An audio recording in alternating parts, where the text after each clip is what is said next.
The Secret Garden by Frances Hodgson Burnett. Chapter 13. I am Colin. Mary took the picture back to the house when she went to her supper, and she showed it to Martha. Said Martha with great pride. I never knew our chicken was as clever as that. That there's a picture of a missile thrush on her nest, as large as life and twice as natural. Then Mary knew Deacon had meant the picture to be a message. He had meant that she might be sure he would keep her secret. Her garden was her nest, and she was like a missile thrush. Oh, how she did like that queer common boy. She hoped he would come back the very next day, and she fell asleep looking forward to the morning. But you never know what the weather will do in Yorkshire, particularly in the springtime. She was awakened in the night by the sound of rain beating with heavy drops against the window. It was pouring down in torrents, and the wind was weathering round the corners and in chimneys of the huge old house. Mary sat up in bed and felt miserable and angry. The rain is as contrary as I ever was, she said. It came because it knew I did not want it. She threw herself back on her pillow and buried her face. She did not cry, but she lay and hated the sound of the heavily beating rain. She hated the wind and its withering. She could not go to sleep again. The mournful sound kept her awake because she felt mournful herself. If she had felt happy, it would probably have lulled her to sleep. How it wittered and how the big raindrops poured down and beat against the pane. It sounds just like a person lost on the moor and wandering on and crying, she said. She had been lying awake, turning from side to side for about an hour, when suddenly something made her sit up in bed and turn her head toward the door, listening. She listened and she listened. It isn't the wind now, she said in a loud whisper. That isn't the wind, it is different. It is that crying I heard before. The door of her room was ajar, and the sound came down the corridor, a far-off faint sound of fretful crying. She listened for a few minutes, and each minute she became more and more sure. She felt as if she must find out what it was. It seemed even stranger than the secret garden and the buried key. Perhaps the fact that she was in a rebellious mood made her bold. She put her foot out of bed and stood on the floor. I am going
side of the wall at her left, and a few yards farther on there was a door.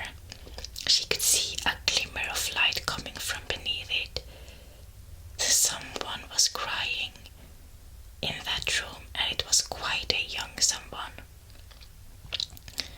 So she walked to the door and pushed it open, and there she was, standing in the room. It was a big room with ancient and some furniture in it. There was a low fire glowing faintly on the hearth, and a night light burning by the side of a carved four-posted bed hung with brocade, and on the bed was lying a boy crying fretfully. Mary wondered if she was in a real place or if she had fallen asleep again and was dreaming without knowing it.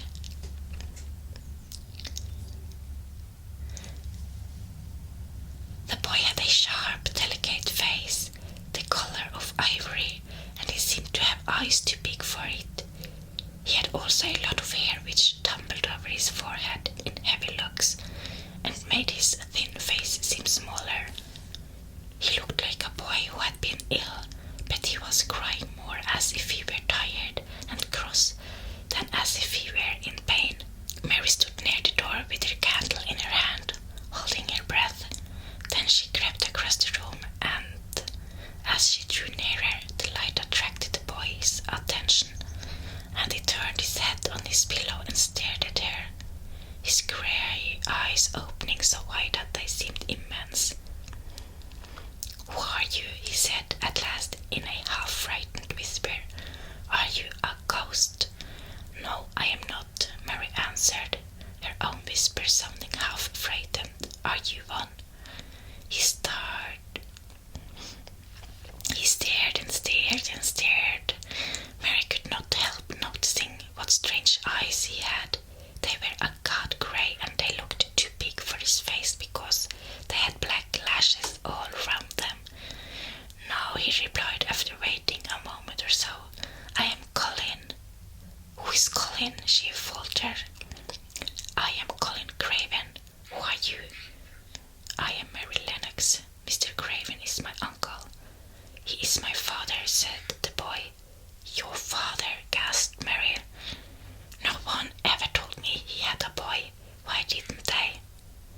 "Come here," he said, still keeping his strange eyes fixed on her with an anxious expression. She came close to the bed, and he put out his hand and touched her. "You are real, aren't you?" he said. "I have such real dreams very often. You might be one of them." Mary had slipped on a woolen wrapper before she left her room, and she put a piece of it between his fingers. "Rub that and see how thick and warm it is," she said. "I will pinch you a little if you like, to show you how real I am. For a minute I thought you might be a dream too." "Where did you come from?" he asked. "From my own room. The wind weathered so I couldn't go to sleep, and I heard someone crying and wanted to find out who it was." "What were you crying for?" "Because I couldn't go to sleep either, and my head ached. Tell me your name again." "Mary Lennox. Did no one ever tell you I had come to live here?" He was still fingering the fold of her wrapper, but he began to look a little more as if he believed in her reality. "No," he answered, "they daren't." "Why?" asked Mary. "Because I should have been afraid you would see me. I won't let people see me and talk me over." "Why?" Mary asked again, feeling more mystified every moment.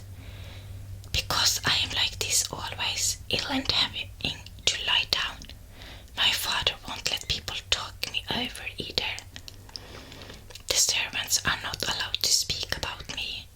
If I live, I may be hunchback. If I live, I may be a hunchback, but I shan't live. My father hates to think I may be like him." "Oh, what a queer house this is," Mary said. "What a queer house. Everything is kind of secret.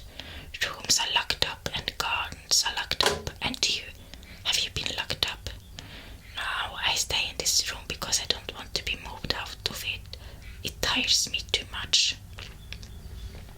Does your father come and see you? Mary ventured. Sometimes, generally when I am asleep, he doesn't want to see me. Why? Mary could not help asking again.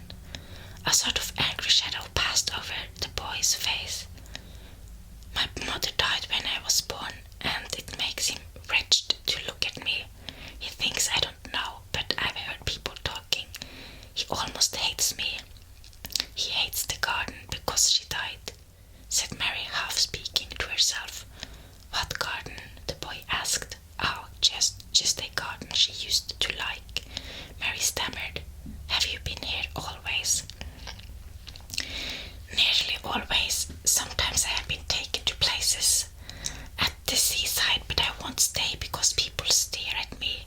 I used to wear an iron thing to keep my back straight, but a grand doctor came from London to see me and said it was stupid. He told them to take it off and keep me out in the fresh air. I hate fresh air and I don't want to go out. I didn't when I first came here, said Maria. Why do you keep looking at me like that? Because of the dreams that are so really, answered rather fretfully. Sometimes when I open my eyes, I don't believe I'm awake. We are both awake, said Mary. She glanced round the room with its high ceiling and shadowy corner and dim firelight. It looks quite like a dream, and it's the middle of the night and everybody in the house is asleep. Everybody but us. We are wide awake. I don't want it to be a dream, the boy said restlessly. Mary thought of something all at once. If you don't like people to see you, she began, do you want me to go away? He still held a fold of her wrapper and he gave it a little pull. No, he said, I should be sure you were a dream if you went. If you are real, sit down on that big footstool and talk. I want to hear about you.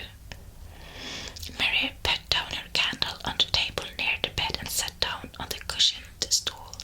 She did not want to go away at all. She wanted to stay in the mysterious hidden away room and talk to the mysterious boy. What do you want me to tell you? She said.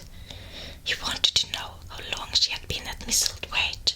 He wanted to know which corridor her room was on. He wanted to know what she had been doing, if she disliked it more as he disliked it, where she had lived before she came to Yorkshire. She answered all these questions and many more, and he lay back on his pillow and listened. He made her tell him a great deal about India and about her voyage across the ocean. She found out that because he had been an invalid, he had not learned things as other children had.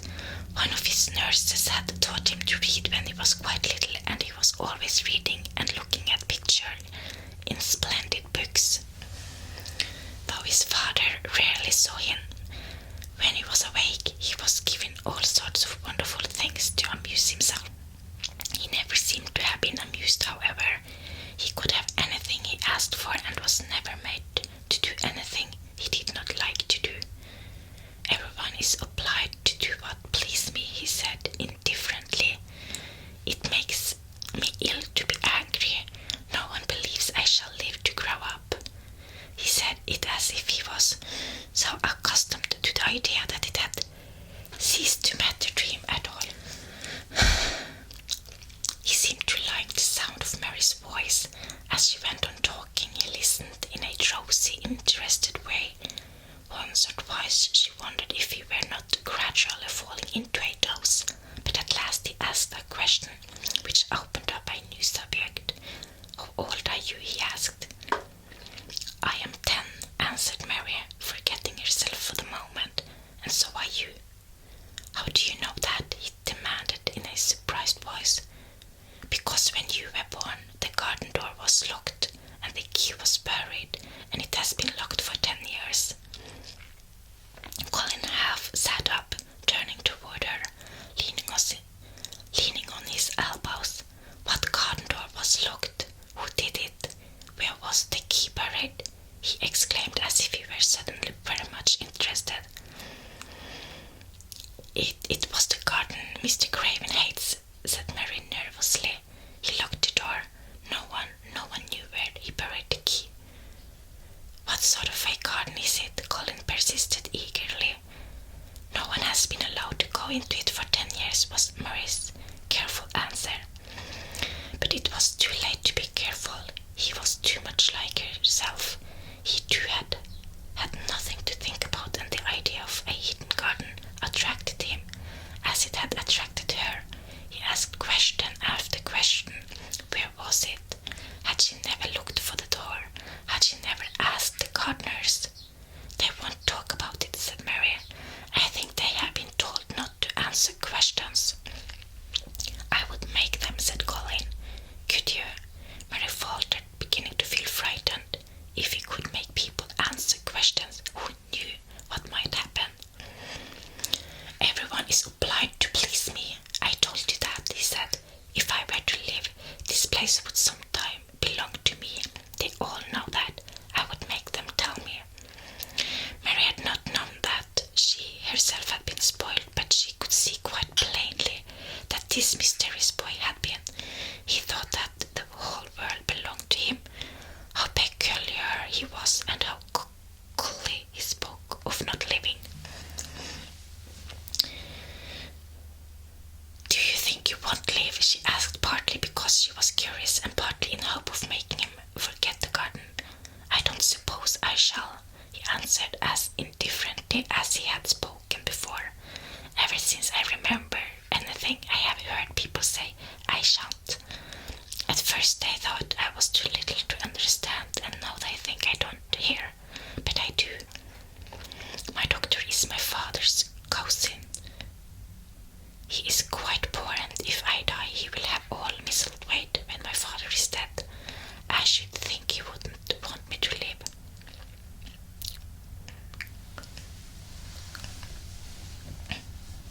Do you want to live? Inquired Mary. No, he answered in cross-tired fashion, but I don't want to die. When I feel ill, I lie here and think about it until I cry and cry. I have heard you crying 3 times, Mary said, but I did not know who it was. Were you crying about that? She did so want him to forget the garden.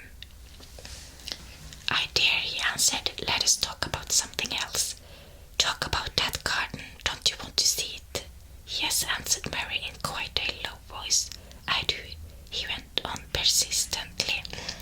I don't think I ever really wanted to see anything before, but I want to see that garden. I want the key dug up. I want the door unlocked. I would let them take me there in my chair. That would be getting fresh air. I am going to make them open the door. He had become quite excited, and his strange eyes began to shine like stars and looked more immense than ever. They have to please me, he said. I will make them take me there, and I will let you go too. Mary's hands clutched each other. Everything would be spoiled, everything. Dickon would never come back. She would never again feel like a missile thrush with a safe hidden nest. Oh, don't do that, she cried out. He stared as if she thought she had gone crazy. Why, he exclaimed, you said you wanted to see it. I do, she answered, almost with a sob in her throat.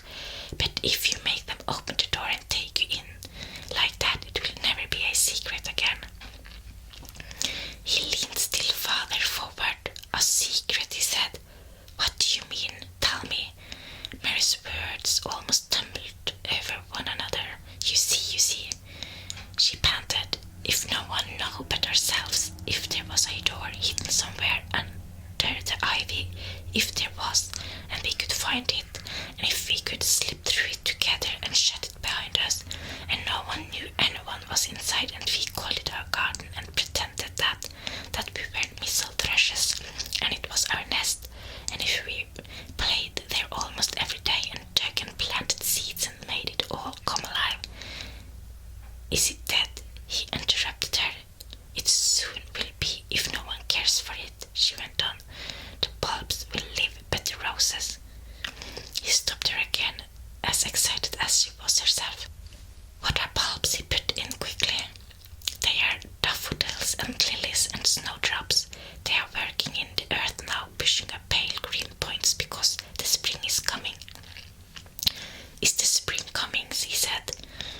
Is it like you don't see it in rooms if you are ill?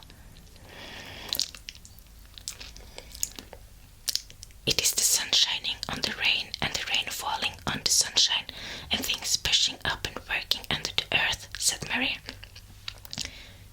If the garden was a secret and we could get into it, we could watch the things grow bigger every day and see how many roses are alive. Don't you see? Oh, don't you see how much nicer it would be if it was a secret? He dropped back on his pillow and lay there with an awed expression on his face. I never had a secret, he said, except that one about not living to grow up. They don't know, I know that, so it is a sort of secret, but I like this kind better. If you won't make them take you to the garden, pleaded Mary, perhaps I feel almost sure I can find out how to get in sometime. And then, if the doctor wants you to go out in your chair, and if you can always do what you want to do, perhaps we might find some boy who would push you and we could go alone, and it would always be a secret garden. I should like that, he said very slowly, his eyes looking dreamy. I should like that. I should not mind fresh air in a secret garden. Mary began to recover her breath and feel safer because the idea of keeping the secret seemed to please him.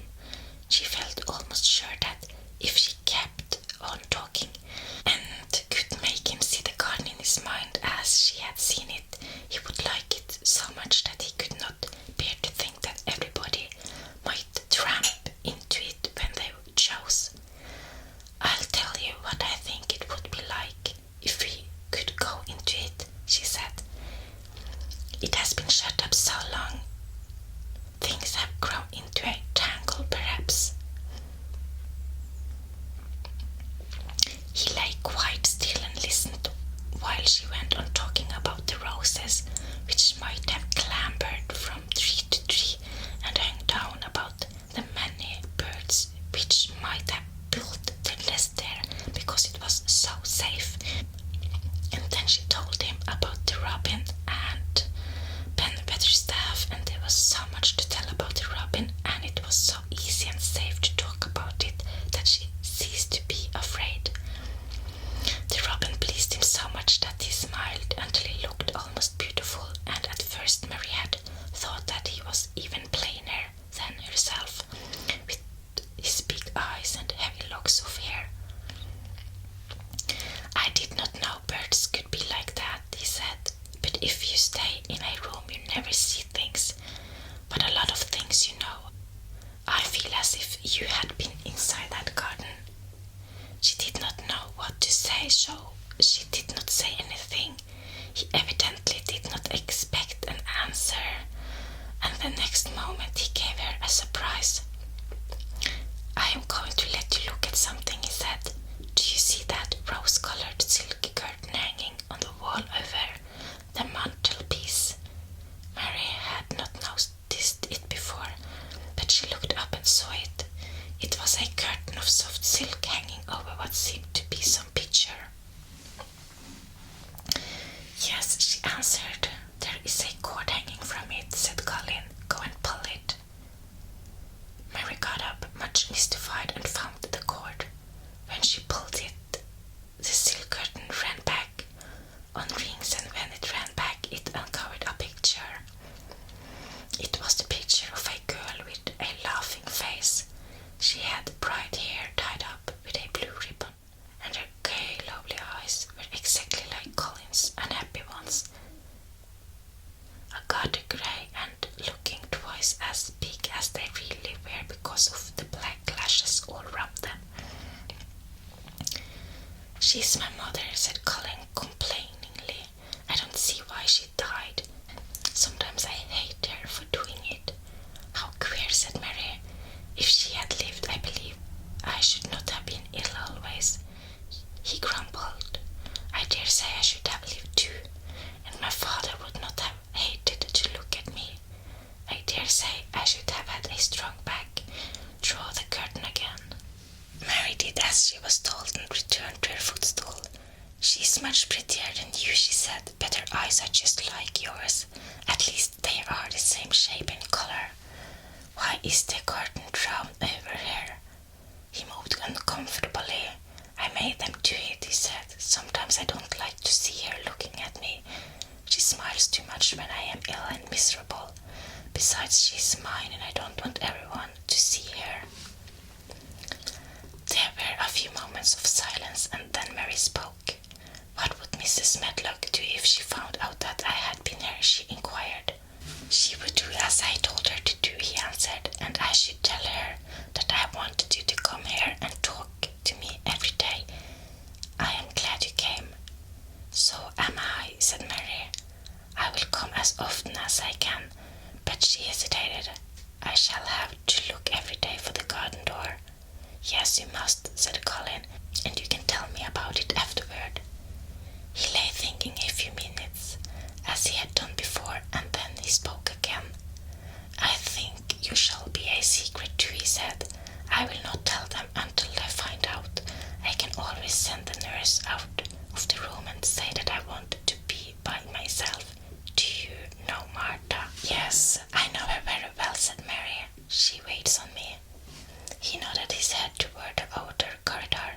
She is the one who is asleep in the other room. The nurse went away yesterday to stay all night with her sister, and she always makes Martha attend to me when she wants to go out. Martha shall tell you when to come here.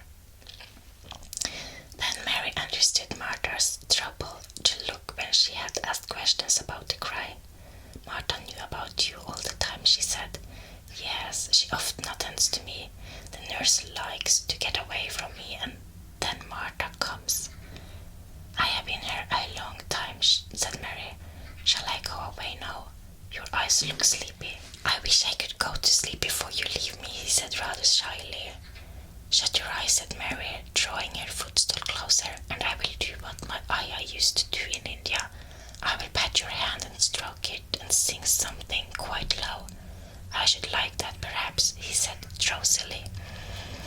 Somehow she was sorry for him and did not want him to lie awake, so she leaned against the bed and began to stroke and pat his hand and sing a very low little chanting song in Hindustani.